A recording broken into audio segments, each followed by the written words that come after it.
when we start with such drab, washed out, and colorless ingredients? How can we turn such a delicious but not necessarily attractive meal into a feast for the eyes as well as the mouth? Well, thank you for asking. Tingles with flyby. Daily ASMR videos. Hello. Welcome back. Oh, it's so good to see you again.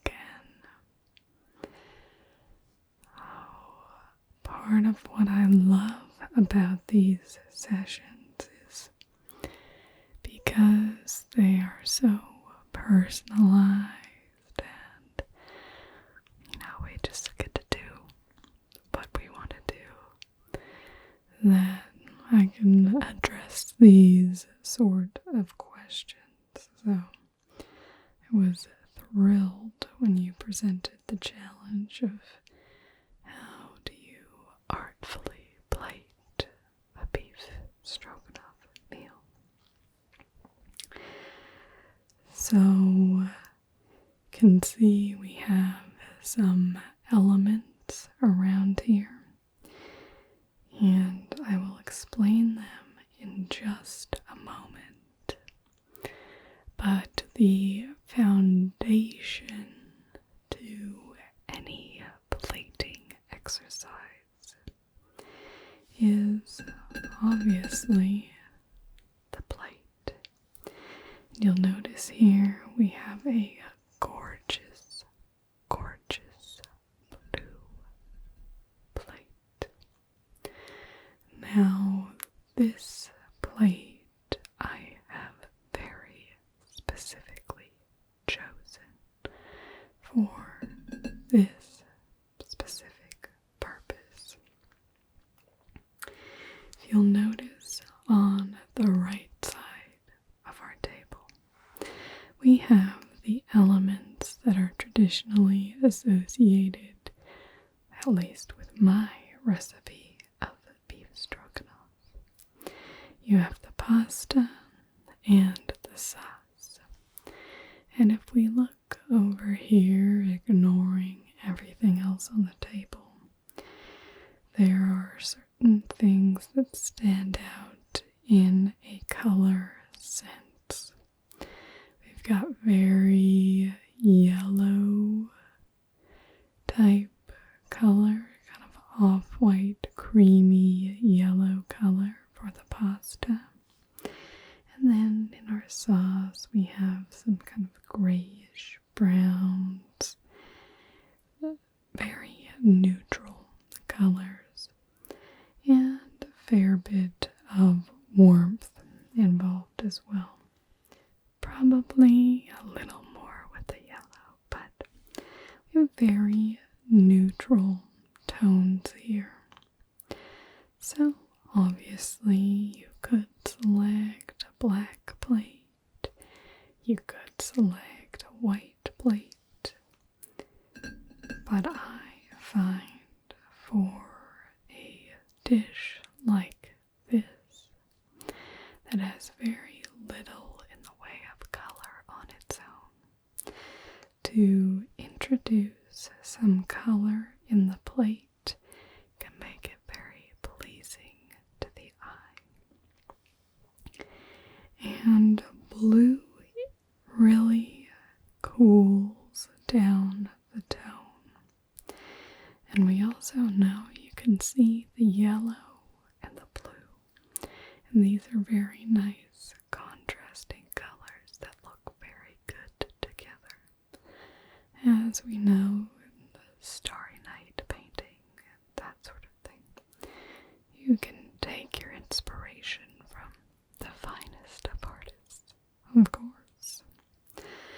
So that's where I'm beginning with this particular meal, and that's what I'm recommending to you is start with a nice, colorful plate.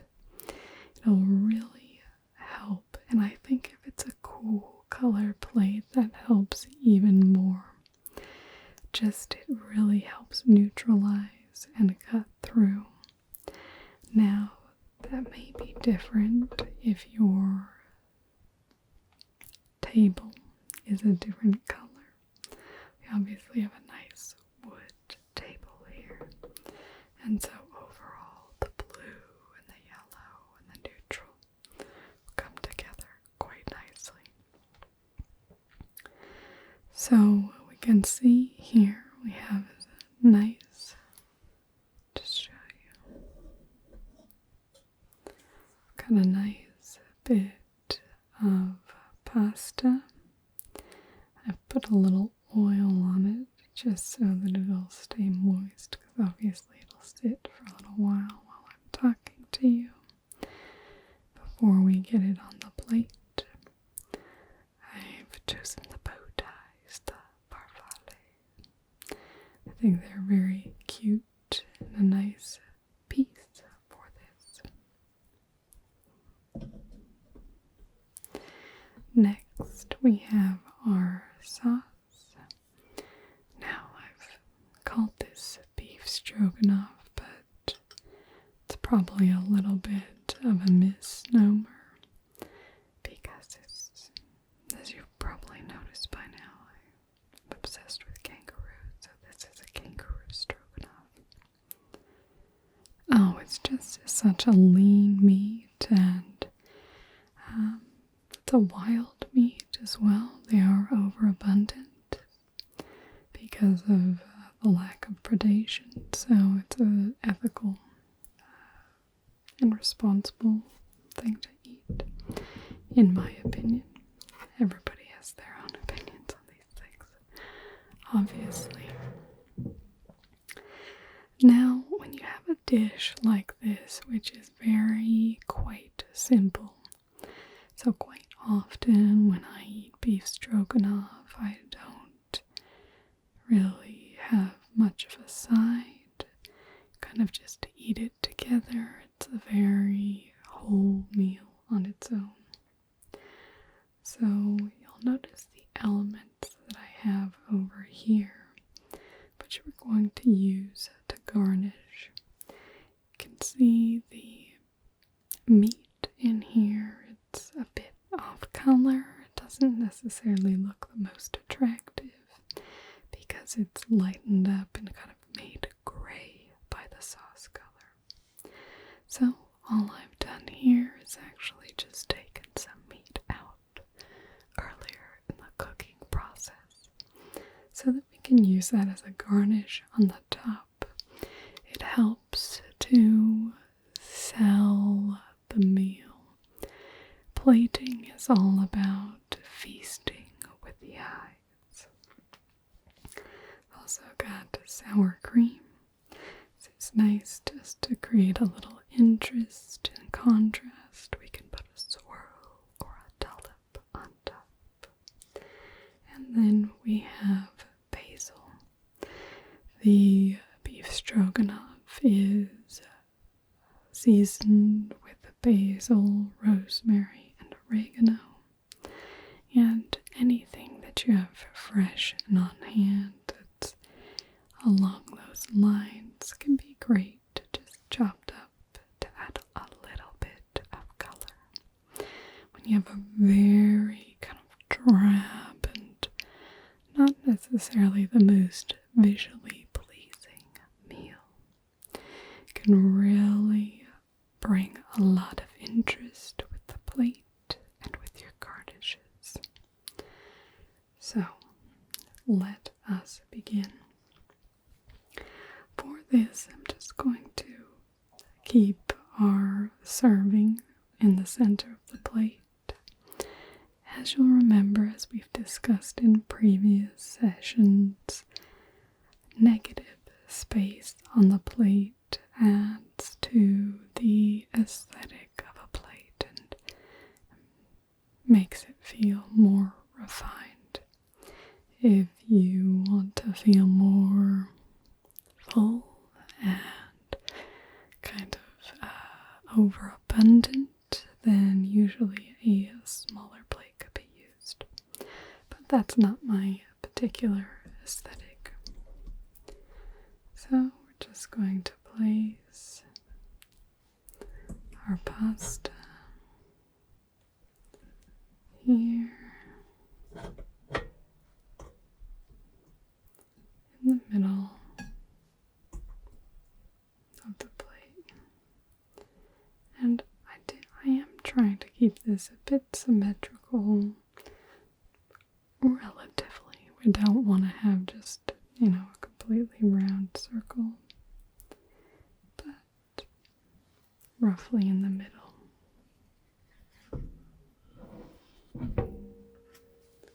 Then we're just going to put the sauce on top. And I know it smells amazing, doesn't it? As I've said, it's a delicious meal, but you can see just in looking at it, it's not necessarily the most attractive. You can see it's already improved just by being on the blue plate. It really makes it pop a bit more because of that stark contrast between the yellow pasta and the blue plate below. It has a very pleasing quality to it, but it'll help to add. See how that gives us just a bit more color? Makes it feel like it has a bit of more depth.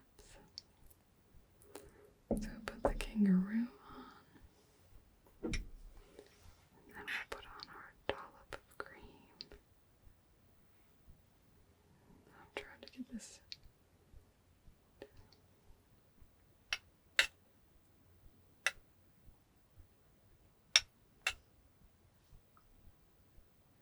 And you can just, kind of play around with it.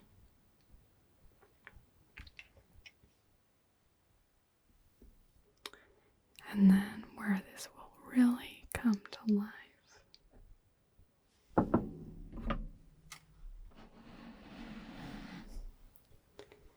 is just where we chop up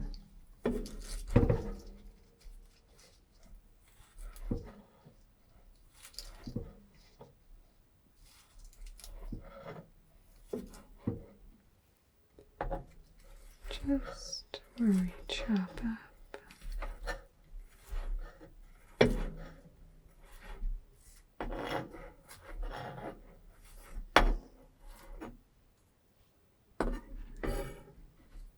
and we can just scatter a few little bits of green on the top. Now you also have the option. You can take a little sprig, particularly since we've got this nice radial symmetry. You could put that right in the middle, like that. And then there's your beef stroganoff, ready to serve.